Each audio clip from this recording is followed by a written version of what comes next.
So I will say what the Bengals did at the end of the Rams game in the second half gives me some confidence they're going to come out and actually play pretty well in this one. I, like many other people, were all over the Titans at plus 3.5 last week. I thought it was the lock of the century, and obviously that didn't come true. I don't think the Titans have the team to beat the Bengals if Cincinnati can show up and actually do what we saw in the second half last week. Jamar Chase finally came alive. That's something that we have not seen all season. And Joe Burrow looked reputable, right? I'm surprised they threw him out there.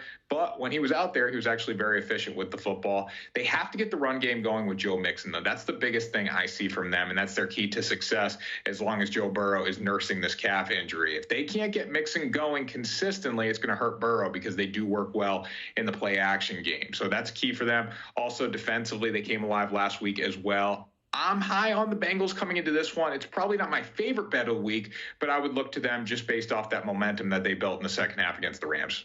7 points is just way too big of a spread in this game. First off, we look at the Cowboys. I'm so glad the Cardinals beat them last week because we were treating them like the 85 Bears. And the defense is good, but it's not the 85 Bears. Obviously, they're susceptible to a lot of things that the Arizona Cardinals were able to do last week. Over 200 rushing yards for Arizona. That's the thing that you need to know coming into this game. I think the Patriots are going to come in, run the football, work in play action, and try to slow the tempo down. The offense is not going to come out and win this game for the New England Patriots. When you look at them, they're going to have to do it with defense, something they've done all season. They've been effective. You look back to the Miami Dolphins game. They got run over a little bit, but they contained a guy like Tyreek Hill, and I think that's a win for the New England Patriots because they know how to play defense. They know how to scheme to beat a team, and I think we're going to see that this week with the Dallas Cowboys. According to Cold Hard Football Facts, the New England Patriots rank 7th in defensive real quarterback rating. That's big. I think they're going to be able to shut down Dak Prescott, who really has not been that good this season.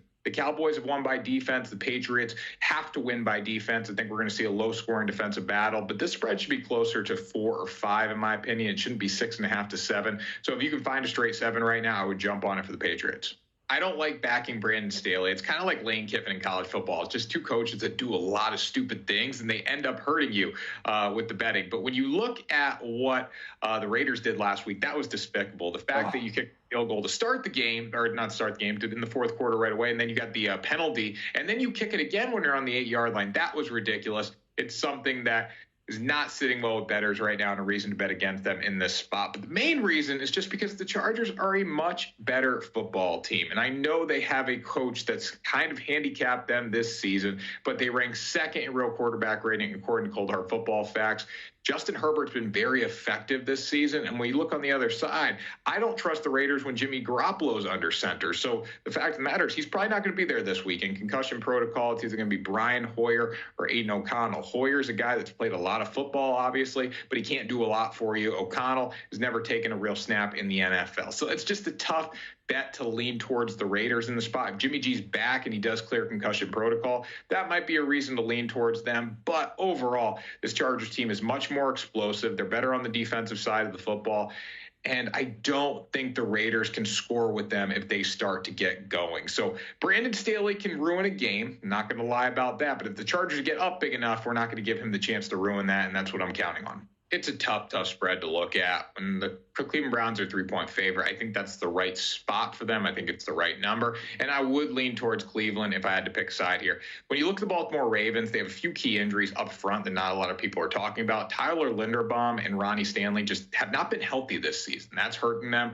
And then Lamar, like you said, looks pedestrian. Sometimes looks like an MVP at other times. But overall, the inconsistency is where I struggle. And believe me, there's a lot of inconsistency with Deshaun Watson. A ton of inconsistency. But the Cleveland Browns do have an elite defense. They have a great pass rush, and they are holding teams down on the defensive side of the football. When you look at their front seven, it's number 1 in the NFL right now in many advanced metrics, and I think we're going to see that play out in this game. Lamar Jackson, up and down, and I think he's going to be contained by this front seven in the designed run game and in the passing game. As much as I hate to bet on Deshaun Watson, I really do, Greg. I don't like doing it, but I think he can come through this week. He started to progress last week, get better and better. Hopefully we see him get more confidence in the passing game because that's the biggest thing holding him back. But if he does that, Cleveland Browns -3, lay the points here. I think their defense carries them to a win and a couple late plays from Deshaun Watson with his legs.